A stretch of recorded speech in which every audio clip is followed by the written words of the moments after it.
It's creating order out of chaos. And I think that's what we're all looking for as the chaotic world around us, the new technologies, you name it, it's all flying at us. Well, we need to slow down. We need to kind of put some context around it, just as you said, and to tell some stories to help people relate to what's going on, help them feel like they're part of something and that they can make sense out of it. I'm Eric Fulweiler, and this is Scratch, bringing you marketing lessons from the leading brands and brains rewriting the rulebook from scratch for the world of today.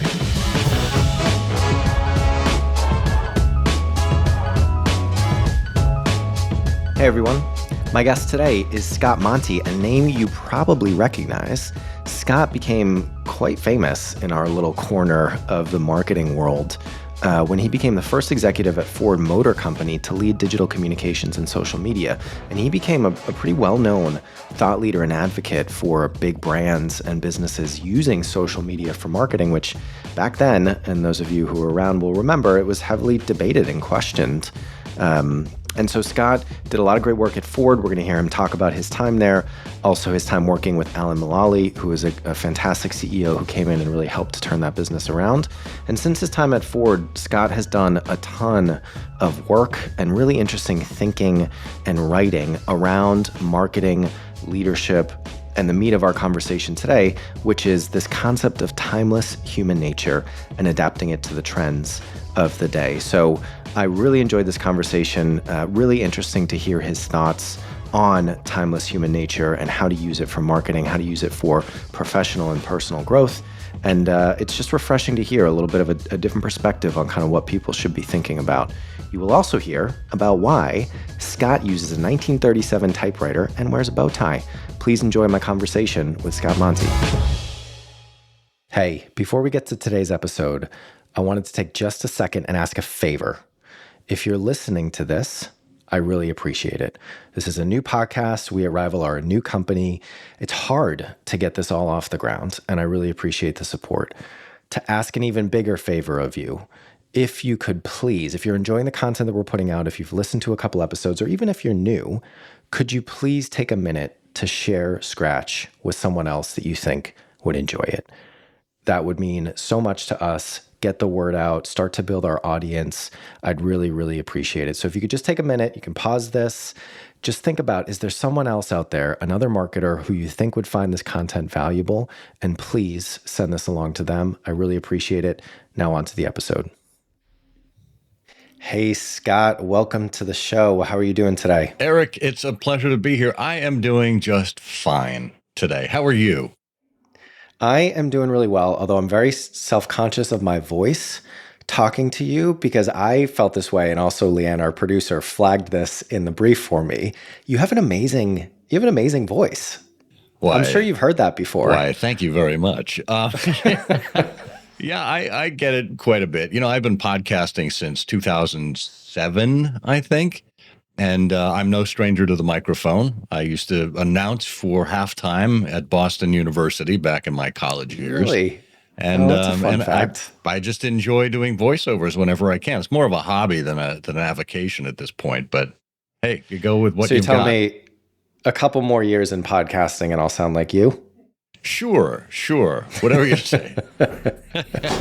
Part of it's God-given talent, part of it's practice.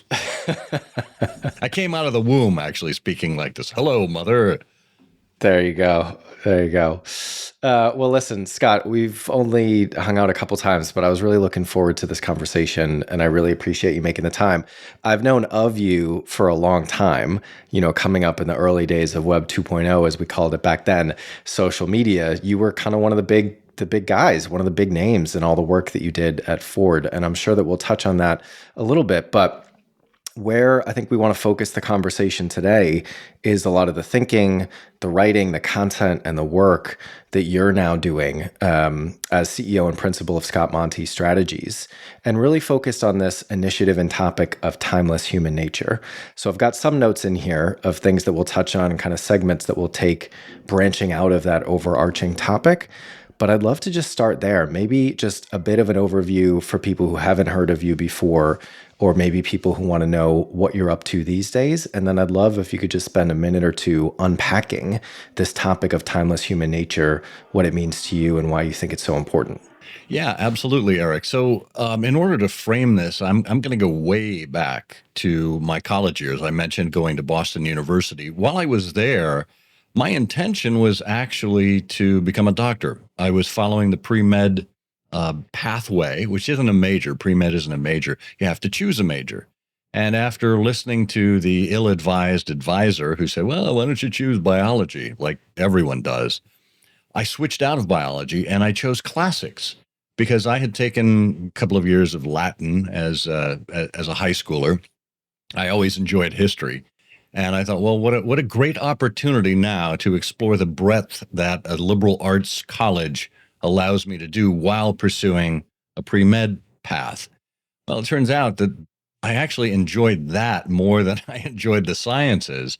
I went on to get a master's in medical science and an MBA in healthcare administration, but I always had this background in history and literature and philosophy that was just kind of simmering underneath. And to me, the interesting part of medicine actually ties in with marketing because it's all about the psychology of the client, the customer, the patient. It's understanding what motivates people. For me on the medical side, it was sitting with patients and taking histories and understanding, where they were coming from, understanding their perspective. And that's the exact same kind of mindset you need if you're in communications or marketing. So in some ways, there was this kind of zigzaggy approach to my career early on, but decades later, it's all kind of come full circle and come back together again. I was doing consulting with big brands on social media back in 2006, 2007 with a boutique agency. And evidently, Ford Motor Company got word of this and knew that they needed to get smart about social media. And so the chief communications officer reached out to me and said, "We've got this position. We're interested in talking to you about it."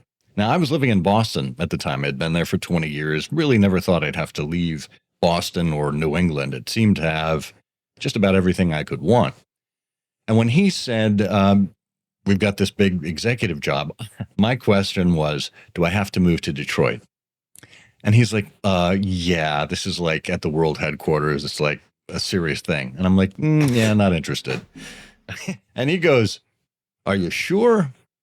And I go, "Yeah, I'm not feeling it right now. The timing just isn't there. It's an interesting opportunity, but I just don't know if it's right for me." So a few months went by. We got back together. They still hadn't filled the position. He said they talked to about 50 people and my name kept coming up. So wouldn't I just fly out and humor them and talk to a few people? No strings attached. So I did. Well, lo and behold, I fell in love with the company.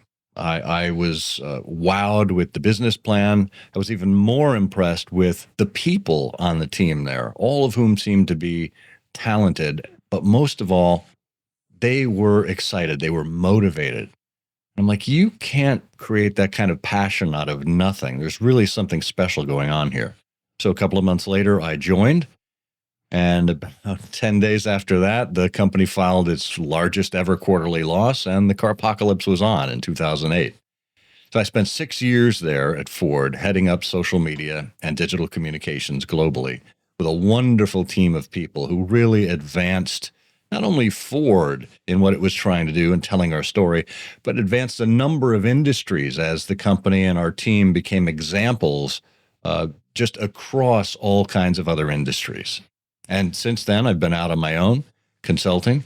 And just last March, I joined Chameleon Collective, where we're all freelancers, but we kind of pool our services together to collaborate on projects when needed.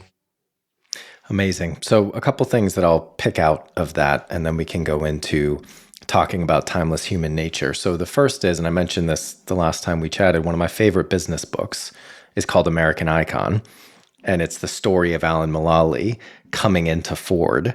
And so one, I'd really recommend people to go and read that. But two, maybe you could just spend a minute or two, and I know you mentioned this to me when we chatted, but kind of your experience of this guy who is pretty well known as a fantastic CEO, someone who came in and, at least in terms of how they tell the story, helped to turn the company around.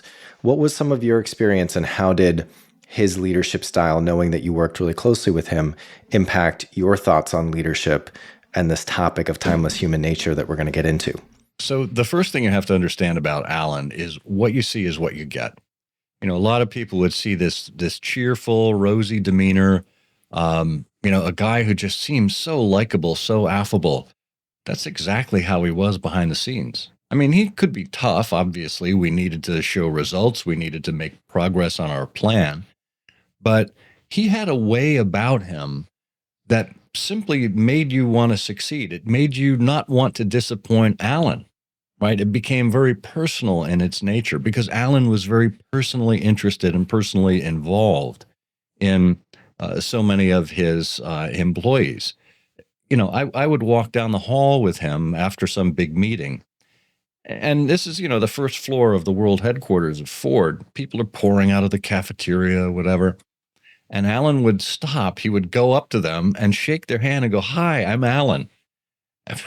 And I'm like, yeah, we kind of all know who you are. There's a But couple stories like that in the book as well. absolutely. And the thing is, Alan wasn't doing that to convey information about who he was, but everybody knew who he was. He was conveying information about how he saw other people, how he saw the relationship, and the dignity that he assigned to each relationship. It became part of his signature being, right? And people eminently wanted to be part of a team like that. And Alan came from outside of the auto industry. He came from the airline industry. So there was a lot of doubt with Alan early on. Big town hall meeting on his first day. And it was either a reporter or an employee who said, "Mr. Mullally, the auto industry is very different than what you're used to." And he said, "Yeah, I get that. It's a very complex industry, but we're kind of parallel, the auto industry and the airline industry. I had to deal with big manufacturing. I had to deal with unions, had to deal with a lot of laws and regulations, had hundreds of thousands of employees. But here's the deal. I understand a car has about 30,000 moving parts that need to be kept together, and the car needs to be kept on the road." And they said, yeah, that's right. And he said, "Well, the Boeing 747 had about 1 million parts, and we needed to keep it airborne 6 miles above the earth. So I think I'm going to be okay." So a little bit of snark there from Alan, but not too much. I mean, you could understand where he was coming from, but he made the point that he was a competent engineer, he was a competent leader, and what he did was motivate people to work together. And that's universal, no matter what kind of industry you're in. I think there's something to be said about what you see is what you get. It's one of the things that I say when people ask me what it was like to work with Gary Vaynerchuk. Now, I also say there's a whole other dimension, and he's got a little bit more of a external personality than Alan does, that's, let's say. And you can't really know what it's like to work with him or be in a room or have him be your mentor or your manager or your boss or all that stuff. But I think with leaders, and actually, we talk a lot about brand purpose. I know we're going to touch on that later in the conversation. There's probably an extension to brands as well. What you see, the best ones, the strongest ones, the most consistent ones, what you see is what you get, because they are just living who they are. They're not trying to create something that's not real, that's not there. Exactly. And Eric, that's just it. When there's that level of consistency there, when you don't feel like there's bait and switch, when you don't feel like, who am I going to get at this meeting or at this experience? That's what builds loyalty and trust.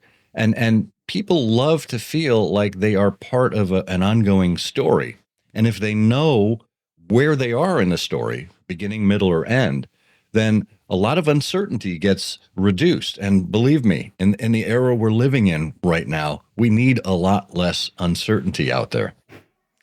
The other thing I wanted to touch on, which is a bit of a rabbit hole, but I'm actually curious your perspective on this, having been in the industry for a while. Chameleon Collective, I've heard of them.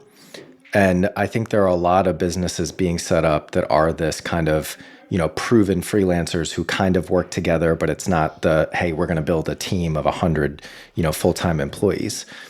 What's your perspective on that, both in terms of how it's been for you and just the industry in general? Do you see more of the creative services side of marketing moving to more of the freelance approach? Yeah, I mean, look, everybody is just in flux right now with, what people require out of their schedules. And for agencies, it's become really difficult to staff up for a big project, to lose a client, to have to staff down. I do not envy any of the traffic people or the operations people that need to figure that out. And what Freddie Laker determined when he put the Chameleon Collective together about 5, 6 years ago was that, and he and a lot of chameleons came from a background at Sapient Nitro, right? So they had some experience here. It's about giving people, the freelancers, the consultants, a lifestyle that they choose. And for a lot of people in the last couple of years during the pandemic, lifestyle has become eminently important. As the commutes have been reduced, as people's commitments outside of the office have become more varied, you want to be able to support your employees in whatever life throws at them. So if you feel like you can take on 5 clients at a time and manage that and work on weekends and work nights or, split shifts based on time zones, whatever, great. If you want to work fewer hours, if you want to have time to spend with your kids in the morning before they go to school or to do elder care, whatever it is you need, this kind of model is built in to accommodate people's lifestyles and for them to be able to make the decisions on the types of clients that they want. So you've got more autonomy, you've got more certainty, you've got more flexibility. And I think those are the things that are tied to the kinds of purpose that especially freelancers are looking for. In addition to being able to choose clients that match your values. And I think we're seeing more and more of that as the battle for top talent increases with everybody moving around, everybody having so many more options. It's not just full-time roles at an agency in your city. It's full-time roles anywhere in the world for a lot of companies that are going remote like we are. And then also full-time or part-time or flexible or freelance. There's so many more options for people. And so there's more choice, which means they can choose to not just work at a company that pays them well and does good work, but also works with brands that they want to associate with. Exactly.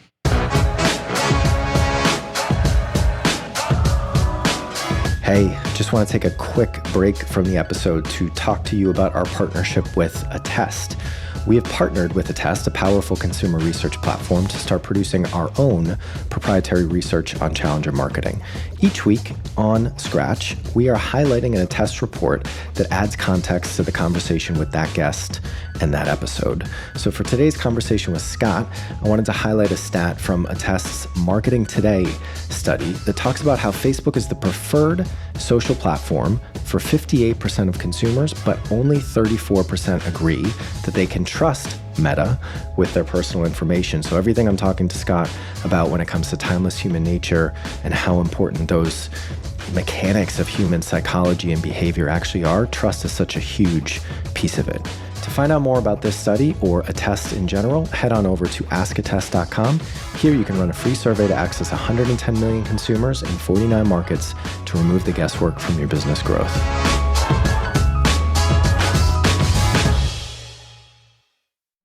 So, Scott, timeless human nature. Unpack that for us. What does it mean to you? Why is it so important? And how does it tie to modern marketing? Well, it's interesting. Part of this sprung out. I've been doing a weekly newsletter for the better part of a decade or so. I've had a blog for many years, and I did a newsletter where I looked at this week in social media. Then I changed the focus to digital. Then I simply called it the full Monty. And it was a kind of a links roundup as to what was going on every single week. And people found value in that. But what I found during the time and what I found during my career at Ford is we were having the same conversations over and over again. New companies would sprout up, new team members would be added. They didn't necessarily have the longer view as to what happened in the evolution of digital and social in, say, 2007, 2009, right? And they come in 2014 or beyond or whatever, And they were like, oh, I've just discovered fire. Well, guess what, kids? It's been done before. And if you look back, if you look beyond the specific technologies, if you look at the behaviors that we're talking about, a lot of this stuff is history on repeat. And it suddenly dawned on me that with my love of history and my love of literature, there are tons of stories out there, stories waiting to be told or retold to new audiences with a context being put on them to apply them to current day, right? So I began to delve into some of my favorite stories, characters of history and literature, and thinking back to my days in class as a classics major. What did the great philosophers teach us, right? The lessons that we have are timeless, right? They still apply. And I've said this for years that if you look back at human nature in 3500 BC, still pretty much the same today. We're all looking out for our own. We want what's best for us. We want to be part of something bigger. We want to be able to build something. But ultimately, the relationships that we create are what matter to us in the end. And that's the undergirding of marketing and communications. One of my favorite marketing quotes is, if you wish to persuade me, you must think my thoughts, feel my feelings, and speak my words. Pretty basic stuff. Well, that was said 2,000 years ago by Marcus Tullius Cicero. Right? And if it's good for the Roman Empire in 65 BC, I think it's good for us today in 2022. I'm a big fan of fundamentals. So what we do at Rival is a lot around what I call marketing innovation, trying to take strategies, tactics, mindsets, models from the startup world that we know into businesses that are looking to innovate with how they do their marketing. But actually, a lot of it is kind of back to basics in a way, because to what you said there, and also to what you said about your background and your interest in the sciences and looking at becoming a doctor, it's human behavior. It's human psychology. Marketing is about changing perception and behavior to drive business results. There's a lot of other professions and disciplines that focus on perception and behavior for other results, but that's really what it's all about. And so your word context, the context of the media landscape, the technological landscape, the competitive landscape, the cultural landscape, that stuff is constantly changing and faster, it seems, every year. And so you need to understand that to be able to deliver effective marketing. But actually what makes up effective marketing goes back to these fundamentals that haven't changed in a long time, because human beings and the way that we're wired haven't changed for a long time. So very much on the same wavelength with that. It's a lot of what I think about. And in some ways, it's ironic, I guess, in a way, because a lot of what we're known for and what we do is innovation and new thinking. But you even said this in one of the notes that you sent over to us about how this topic of timeless leadership and looking back to look forward seems like an oxymoron on the surface, but it's a dichotomy that has great consistency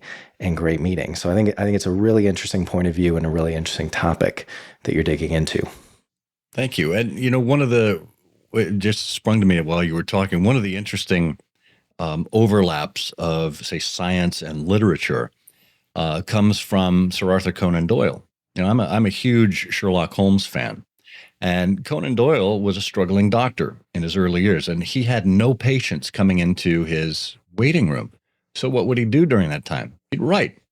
Well, he was inspired by one of his medical school professors, a guy by the name of Joseph Bell, who would demonstrate these amazing abilities to his students, where he would bring someone in, he would observe them, he would ask them a couple of questions, and even without asking questions, he could say where they came from or what their profession was. And people were astounded at how he could do this. And then he would tell them exactly what the visual cues were or how he got his information.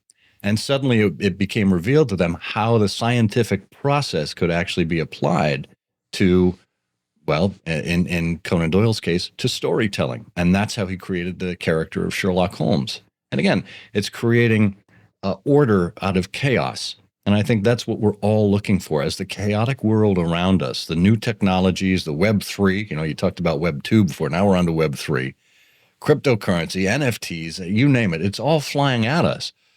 Well, we need to slow down We need to kind of put some context around it, just as you said, and to tell some stories to help people relate to what's going on, help them feel like they're part of something and that they can make sense out of it.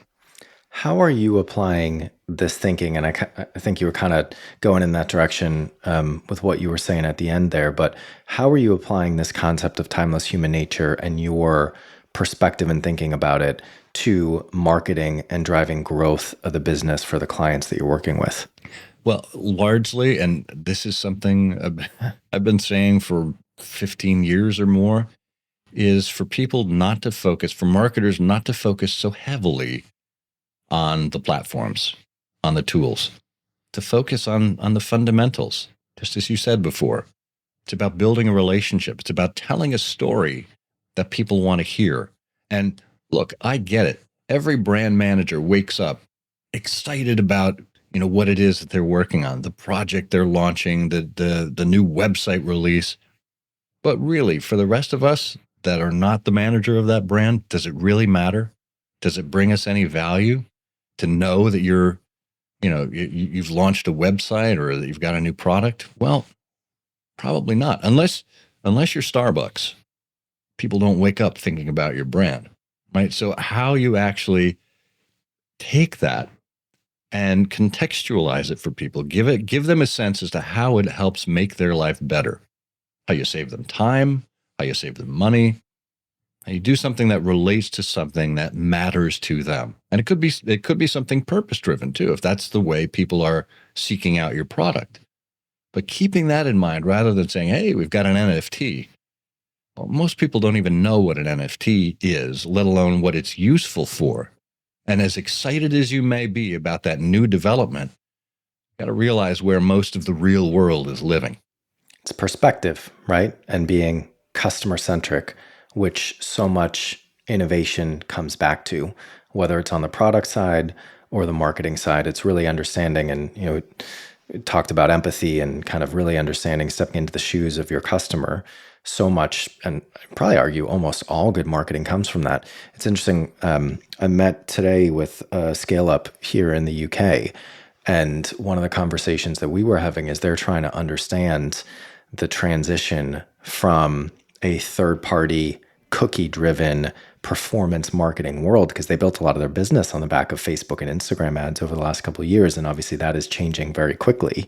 And what this means in a world where it just gets a lot more expensive and a lot harder to acquire new customers that way. And I actually think that this, to your point of not focusing on the platforms and focusing on the fundamentals, I think the brands that win are the ones that execute the fundamentals really well, that have a brand that stands for something that people care about, that put out content and experiences that people actually want to spend time with, and that actually build a relationship. So if you're on the wrong side of that, it's going to be more challenging, and it will be for everybody to a certain extent. But I think, the advice that I gave to him and the advice that I give to people listening around this topic, which we're spending a lot of time looking at, is if you can put out good marketing, the fundamentals of marketing, and if you can focus on building those relationships, call it first party data, but really it's just relationships and being able to have a meaningful, rapport with the customers you're trying to reach, that is going to set you up well in the long term. So in some ways, it's actually a good thing that this is happening, because I think the cream will rise to the top. Yeah, and I think that those are all fantastic suggestions, Eric. Particularly, you didn't state this explicitly, but under first-party data, email. I mean, it sounds boring, it sounds unsexy, but my gosh, it still works. People spend more time in their inbox than they do on any one app. And and if the app tends to change its algorithm or changes its rules for some reason, you're out of luck. If you have an email relationship, or even better, one of the things I always get responses from is when I send a handwritten or a typewritten letter. If any of your listeners happen to be viewing the video here, I've got a typewriter on the desk behind me. I actually use a typewriter, and people are astounded. Why? Well, it's part of the brand, timeless and timely, right? But it's different than anything anyone is doing today. I wrote about a CEO last year who has, gosh, maybe 9,000 employees. he handwrites a birthday card to every single one of his employees. And it's personalized. It's not just a form thing out of a script. He actually does that. So people wonder about, well, can you scale this? Well, look, one guy's doing it almost 10,000 times a year. I'm sure you can do that for at least a portion of your customer base, maybe the most loyal, maybe the most at risk, right? I mean, you make the assessment, but it's an opportunity to communicate with them in a different and personalized way that underlines the importance of that relationship. And I think that's kind of the point in itself. Can you scale this? That's where the opportunity is. The opportunity is in the things, ironically, that actually are harder to scale because then people know that it's more valuable, that you've actually spent the time. And so oftentimes, and a lot of what we do does need to focus on how do you make things more efficient, but that's not always the right question to answer. And it is important, increasingly important in today's day and age when there's so many more brands, so many more products, so much more noise in the system to actually stand out in a good way. So we always talk about a brand needs to be relevant, but it also needs to be differentiated. And that's becoming increasingly important as there's more and more brands that are still relevant to everybody. How do you actually stand out by doing something different? Yeah, and this notion of reach, I think that this is why we still rely on television, why people look at influencers with big numbers. And to me, it's a losing game. Pliny the Elder, no, Pliny the Younger, in 110 A.D. said, "Men are more generally pleased with a wide spread than a great reputation." Right? We'd rather be famous than retain our integrity in some ways. And I think marketers do the same thing. They chase these big numbers rather than on the smaller things that may not be scalable, but my gosh, they probably have a much bigger impact when you actually look at the efficacy. One of the topics that comes up in, I think it's come up in every conversation on the podcast today. Maybe not Gary when we were talking about his NFT project, but every other CMO I've talked to has touched on or focused the entire conversation on purpose. I'm curious to get your perspective on that in general. And obviously, a lot of what we're talking about ties into that. So maybe it's about tying some of these threads into your perspective on purpose. But from where you're coming from, your background, the work you do, and within the framework of this topic of timeless human nature, for the people listening, how would you recommend that they think about go try to find and activate effectively brand purpose? Well, I think there is great danger right now in purpose being the CSR of 2022. Corporate social responsibility became really in vogue over the last decade or so. But what you saw is a lot of brands would do things for their CSR marketing that they fundamentally didn't believe or that they weren't practicing at the business level. And again, this gets back to that level, that notion of consistency. If you're doing one thing with your marketing and doing another thing with your business practices, well, that doesn't match. And you're whitewashing or greenwashing, as the sustainability world would say. So I would think purpose washing would be the same kind of thing. So we're seeing the same thing happen with a different flavor, a different label to it. So if you want to talk about purpose-driven marketing, you need to think first about purpose-driven business. And if your business is founded on principles and you are practicing those throughout your supply chain, throughout your vendors, throughout everything that you do, then that level of consistency will come out and you'll have a great story to tell. But if you're doing something just because it's the flavor of the month and you're trying to get on board because everybody else has a purpose and you need a purpose too, well, then you're chasing rainbows, my friend. And I think it also doesn't always need to be CSR in the connotation that most people think of it. It doesn't need to be that you're saving the planet or, have this put a dent in the universe type of vision for your company. And I think that's where a lot of people go awry is, again, to what we were talking about before. They look externally and try to go after something and create something that they think people want to hear, as opposed to looking internally and having that almost organizational or business brand self-awareness and then trying to build outwards from that. I'm curious to get your thoughts on, a lot of what we're talking about with timeless human nature, and I think you even said it to a certain extent, has to do with kind of slowing down, taking stock, looking within, understanding, right? Maybe measuring twice, cut once. My words, not yours. But I'm also a big believer. Again, we talk about challengers, startups, scale ups, that mentality. And you see this a lot coming from the world of Silicon Valley or just that US kind of hustle culture. Um, I do think there is value in moving quickly. But at the same time, there's clearly a ton of value in what you're talking about as well. How do you reconcile timeless human nature with the need for really any business, not just startups, to be able to move quickly, stay agile, constantly learn and iterate? Well, here I think this ties into what we were just talking about. If you are confident in your purpose, if you're confident in the values that drive your business, then moving quickly shouldn't be a problem. Right? You're not scrambling to catch up with somebody else. You're moving forward at the speed that's right for you and right for the values that you've set out. So it doesn't necessarily matter if you're first to a platform or first to market with something. It matters if you're best to market or best to a platform. And you need to do things that fit exactly what you've already set out.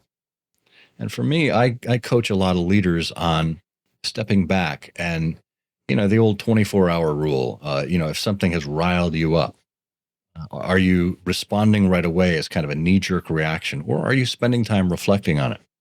I think reflection, solitude, slowing ourselves down. Even when I give speeches to companies, I have colleagues that are out there and they're running their mouths a mile a minute in concert with the hustle culture.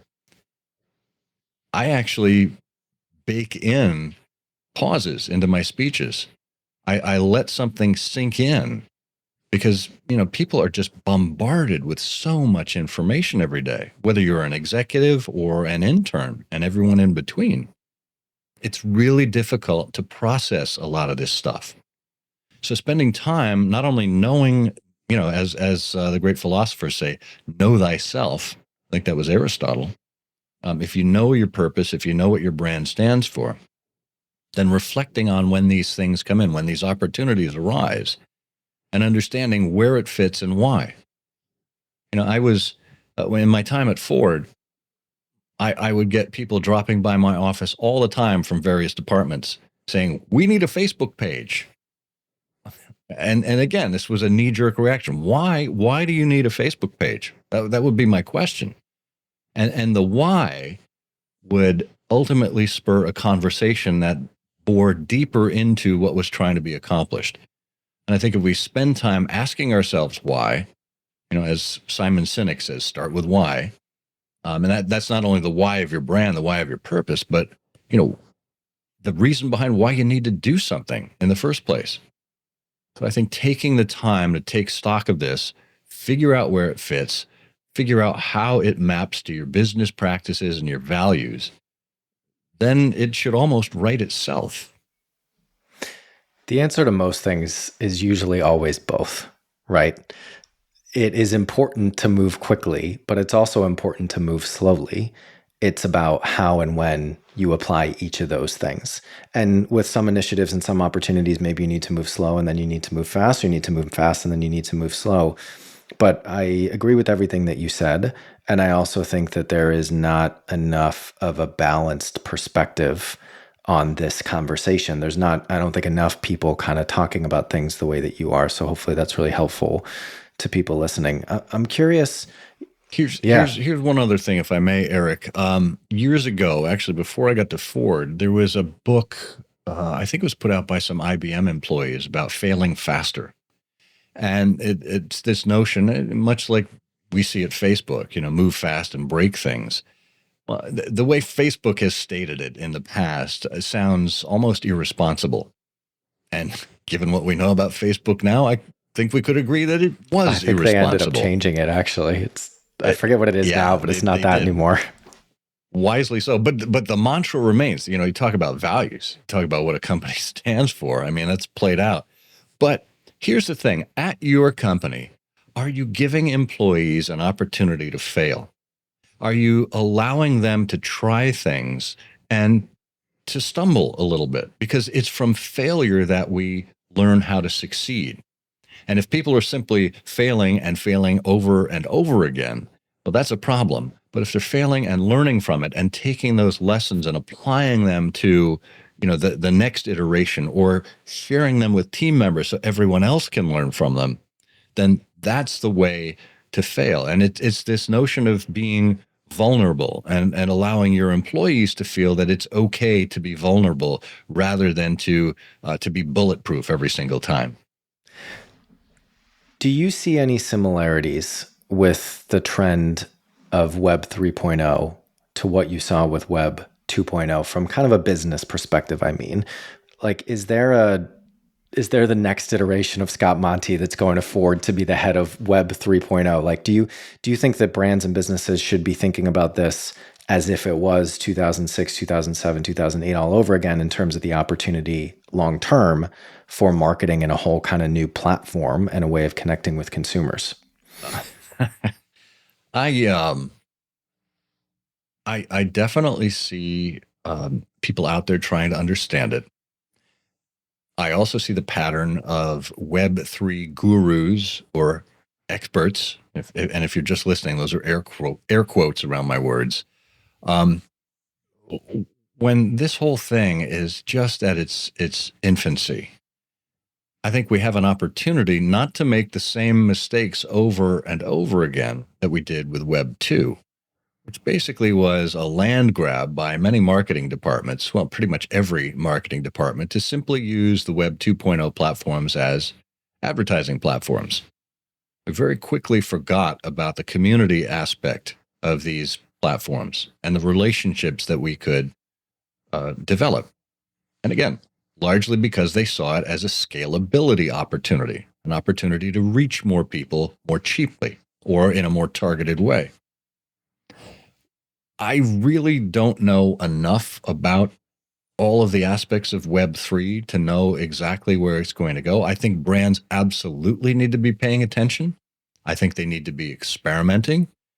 And whether they're experimenting as a department or letting individual employees get out there and try out these opportunities. I think an easy one, kind of low-hanging fruit with this, is with NFTs. And I don't think of NFTs as a digital art gallery. I think of NFTs as the token, right? It's almost like a pass that allows someone to have access to, whether it's a community, an event, something special for them that they've bought into, and that allows them to surround themselves with other like-minded people. I think that's going to be some really, really interesting marketing opportunities that we see develop before us. I would tie it back to the value. How can you add value through an understanding of your customer and what these new technologies and platforms can allow you to do? And I think that is where you're seeing a lot of the effective, real activations in this space.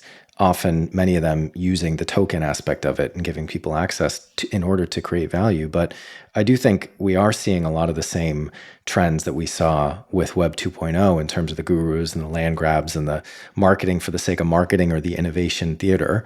Because at the end of the day, to the whole conversation we've been having today, timeless human nature, history repeats itself, the good and maybe the could be better. So Scott, I wish that we had more time, but I really appreciate this. I thoroughly enjoyed this conversation. Hopefully we get a chance for round 2 at some point. Where can people find out more about you, your typewriter, your fountain pen and bow tie collection, which we did not get to touch on, and timeless human nature? Where do you want to point people to? That's great. People can go to my website, scottmonty.com, or my newsletter, which is actually linked off of the website there as well at timelesstimely.com. And if it doesn't take you right to that address, that's Substack's fault, because they don't recognize the non-www addresses. So just throw in a triple dub in front of timelesstimely.com. I'm surprised you ditched the full Monty. Was that already taken on Substack? No, it didn't describe effectively what it was that I was trying to convey. I mean, the name is cute and it matches with me, but to me, timeless. I found my brand, timeless and timely. Somebody before I left Ford, I would throw on a bow tie every now and again, and people go, "You're the bow tie guy." I go, I have more neckties than I have bow ties, But the thing is, a bow tie stands out, and bow ties are timeless. They are never out of style because they're never in style. Relevant, differentiated, staying true to who you are. I think that's a great place to leave it. Thanks again, Scott. Great to see you. Thank you, Eric. Scratch is a production of Rival. We are a marketing innovation consultancy that helps businesses develop strategies and capabilities to grow faster. If you want to learn more about us, check out wearerival.com. If you want to connect with me, email me at eric@wearerival.com or find me on LinkedIn. If you enjoyed today's show, please subscribe, share with anyone you think might enjoy it, and please do leave us a review. Thanks for listening, and see you next week.